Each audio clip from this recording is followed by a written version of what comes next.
미얀마 군부에 의해서 가택연금 중인 아웅산 수치 고문이 쿠데타 이후 어제 처음으로 직접 모습을 드러냈습니다. 이 수치 고문의 상태와 현재 미얀마 상황 어떤지 취재기자 연결해서 자세하게 알아보겠습니다. 이어진 기자. 네, 이어진입니다. 네, 수치 고문이 거의 넉 달 만에 모습을 드러냈습니다. 이 건강 상태는 어땠습니까? 지난 2월 1일 구금된 수치 고문은 쿠데타 113일째인 어제 처음으로 법정에 모습을 드러냈습니다.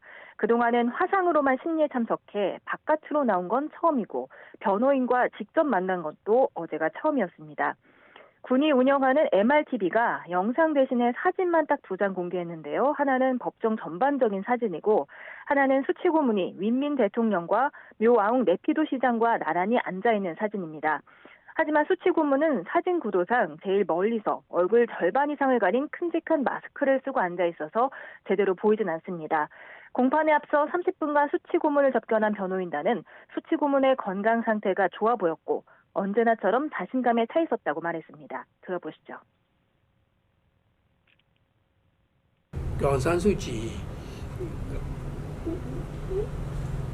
in her physical appearance, she seems fit and alert and smart, as always. Aung San Suu Kyi is always confident in herself, and she is confident in her cause and confident in the people. 네, 다소 놀라웠던 게 수치 고문이 현재 미얀마에서 무슨 일이 일어나는지 전혀 모르는 눈치였다고 하는데요. 이게 어떻게 된 겁니까? 네, 수치 고문은 자신이 도착한 법정이 어디인지는 물론이고 자신이 구금된 장소도 어디인지 모를 정도로 철저히 정보가 통제된 상태인 것으로 전해졌습니다. 지금 미얀마에서 벌어지고 있는 상황에 대해서도 전혀 모르고 있다고 변호인단은 전했습니다. 수치 고문이 먹고 자는 것 외에는 할 수 있는 게 없고 외부 세계와 완전히 차단돼 있다는 겁니다. Aung San Suu Kyi said, ask where this place is.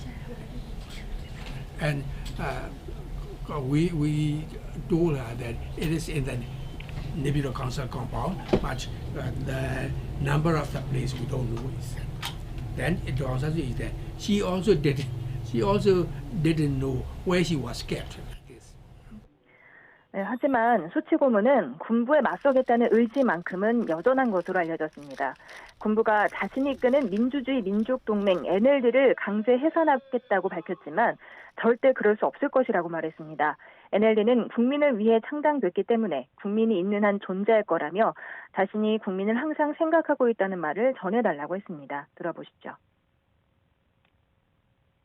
She cared for the people, and one thing she said is that her party grows out of the people, and wherever the people is, there must be, and there is necessarily be the party. The party may exist wherever the people is. 네, 수치 고문 여러 범죄 혐의로 재판에 넘겨진 상황인데요. 법정 분위기는 어땠습니까? 네, 공판이 진행된 네피도의 특별법정 인근에는 경찰 트럭이 길목을 막아서면서 삼엄한 경비가 펼쳐졌다고 AFP 통신이 보도했습니다.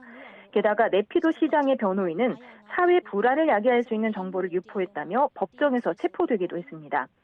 재판에 앞서 수치 고문은 자신의 변호인단과 재판장 옆에 마련된 방에서 30분간 따로 만났는데요. 이때 군부 측에서 배석하진 않았지만 CCTV가 설치돼 있었다고 변호인은 전했습니다.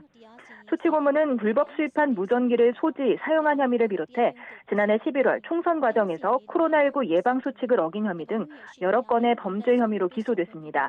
하지만 판사는 수치나 변호인에게 아무런 언급을 하지 않고 다음 재판이 6월 7일에 열린다고만 하고 일어났다고 변호인은 전했습니다. 네, 미얀마 군부 쿠데타가 발생한 지 어느덧 100일을 훌쩍 넘겼습니다. 현재 미얀마 상황 어떻습니까?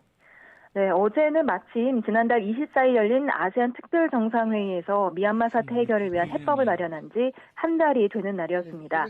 당시 미얀마군의 수장 미나옹 슬랑 최고사령관이 참여해서 즉각적인 폭력 중단 등 5개 항에 합의했지만 그 이후에도 유혈 진압은 계속됐습니다. 어제까지 미얀마에서 군경에 숨진 민간인은 824명으로 정상회의 당일까지 사망자 748명에 비하면 76명이 한 달간 추가로 숨진 셈입니다. 군에 체포된 사람은 5,408명입니다. 군부는 미얀마 상황이 안정되면 아세안의 권고를 고려하겠다며 합의를 부인했습니다. 미얀마 시민방위군의 저항도 점차 대범해지면서 군부에 타격을 주고 있습니다. 스스로를 지키자면서 사제 총과 폭탄을 든 시민군은 경찰서를 불태우고 군경을 수십 명씩 사살하는 등 무장 저항 활동을 활발히 이어가고 있습니다. 이에 군은 주민을 인간 방패로 활용하거나 손을 들고 항복하는 척하며 다가가서 시민군이 방심한 사이에 총을 쏘고 민간인 복장으로 탈출한 주민인 것처럼 시민군에 다가간 뒤에 총을 난사하는 등 온갖 비열한 방법을 동원한 것으로 전해졌습니다. 지금까지 YTN 이어진입니다.